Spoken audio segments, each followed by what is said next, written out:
It is that time again to go through all of the books that I read the month of March. I read a total of 7 books.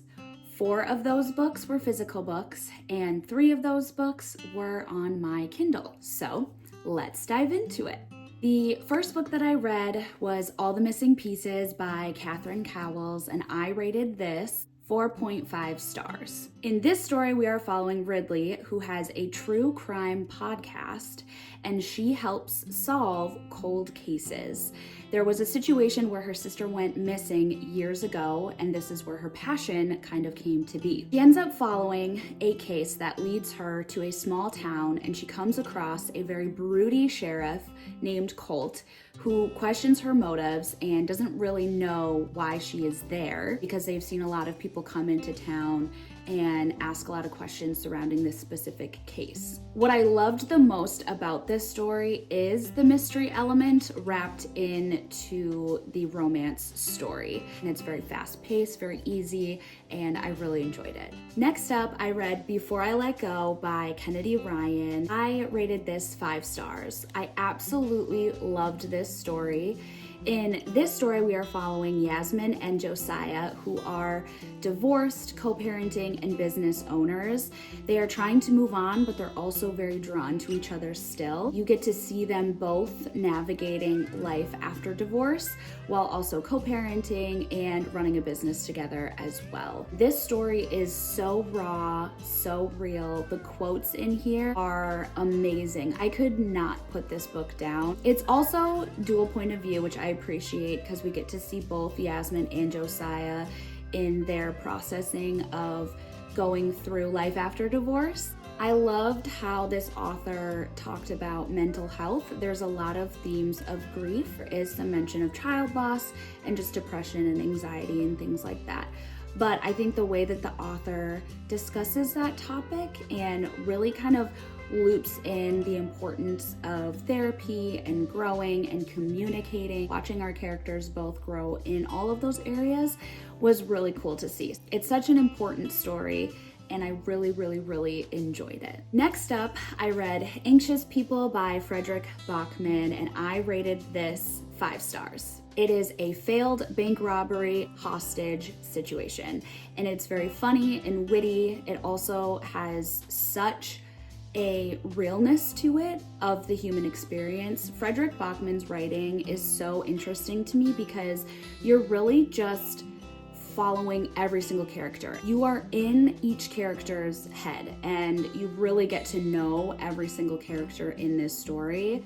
The way that Frederick Bachman writes about the human experience is absolutely amazing, and it's so captivating and relatable, and the way that he writes a woman's perspective as a male author is amazing. I mean, the way he's able to just capture what everyone is going through as though he's lived those experiences is just so fascinating to me, and I absolutely loved this book. I mean, literally, I think on like the first page, I was already underlining and highlighting. I mean, these quotes, the way that he's able to just describe different things, thoughts, feelings, all of that, it is amazing. So couldn't recommend this book enough. It was so good. I made the decision that I was going to embark on the Throne of Glass series journey.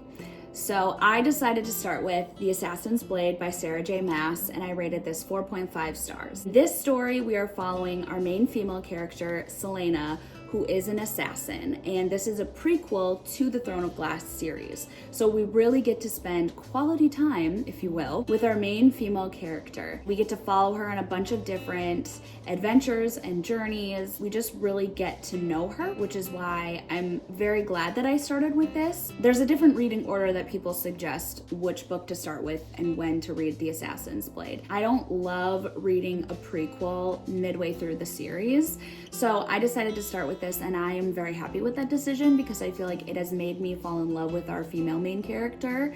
I loved seeing her courage and her strength. And what I really appreciate about her as a female main character and the fact that she's this assassin, there's also a very girly side to her. I just appreciated seeing a strong female main character that also was girly and appreciated the girly things like having her nails done and her hair done. So I absolutely loved this book. Next up, I read The Throne of Glass by Sarah J. Maas, and I rated this 4 stars. We are following our female main character as she gets summoned to the castle to participate in a competition to be the king's assassin, essentially. I loved kind of the intro to the world that this story provides, and it made me very, very, very excited to dive into the rest of the series. Very easy to understand. I feel like the world isn't too complicated, at least it's not complicated yet. I thought it was a very entertaining read, very fast paced, very easy to understand. I absolutely loved it. Next up, I decided to randomly read The Fall Risk by Abby Jimenez, and this is a short story. I think it was maybe 89 pages,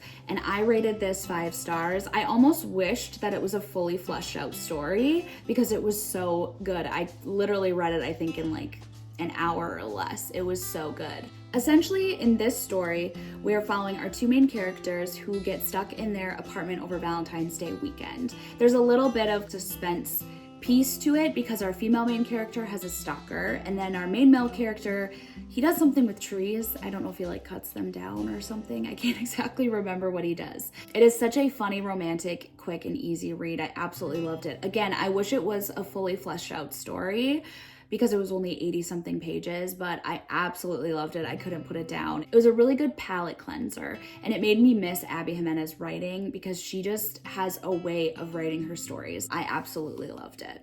The last book that I read was Every Beautiful Mile by Ashley Manley, and I rated this story 4 stars. I saw it on Kindle Unlimited and decided to read it, following Penelope, who has recently lost her husband. We're just following her as she's trying to process grieving her husband while also raising her 2 kids. They end up taking a road trip as a family to try to get back to themselves and just reconnect as a family because Penelope has really been distant as a mother and just as a person. This trip is really about them kind of finding themselves again as a family. It's such a raw and real story. It's such a beautiful representation of grief and what it is like to go through losing someone like that. Our female main character ends up exchanging some flirty emails with a restaurant owner. Their road trip gets detoured to where this flirty restaurant owner is. I wouldn't say it's romance heavy, but there's sprinkles of romance in it, and those sprinkles are amazing. So it was such a good and easy read. I think there was so much depth to our main character processing the grief. It's a really beautiful story and I loved it. That is all the books that I read the month of March. So thank you for listening to me yap about all of the books that I read this last month. And I'm excited to see what I get into the month of April. So we'll see you next time.